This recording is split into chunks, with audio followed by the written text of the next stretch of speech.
যারা ইমানদার এরা চিন্তা করবে আমি তো ইমানদার, আমি হালাল খাবো হারাম খাবো না, কেমনে হালাল খাইতে এই চিন্তা শিখবেন। আরে আমি তো ইমানদার, আমি ফজর আযান দিলে ঘুমিয়ে থাকবো না, আমি মসজিদে যাওয়ার চিন্তা করবো। টেনশন আমি কখন একটু মসজিদে যাবো, আরে টেনশন কোন আযানটা ফিরে যায় নামাজের জন্য যাবো, মানে সর্বসময় হক হালাল মতো চলার জন্য টেনশন করবে, চিন্তা করবে, পেরেশানি করবে ইমানদাররা। কথা বলেন ঠিক কিনা? আবু বকর রাদিয়াল্লাহু তাআলা তিনিও চিন্তা করতেছে এই যে গোলাম মুসাইদ তুমি তওয়াত দিছে, তুমি দিন হারাইলা দুনিয়া হারাইলা।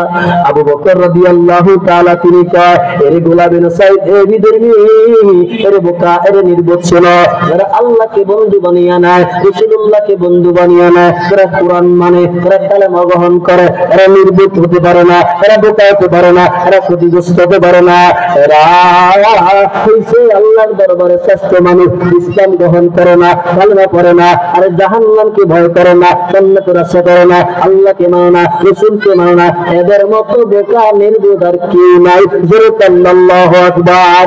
এই যে ভালো কথাটা আবু বকর রাদিয়াল্লাহু তাআলা এই যে ধর্মী গোলামের সাথে শোনায়া দিলেন, আমার আল্লাহ তাআলা খুশি হয়ে গেল।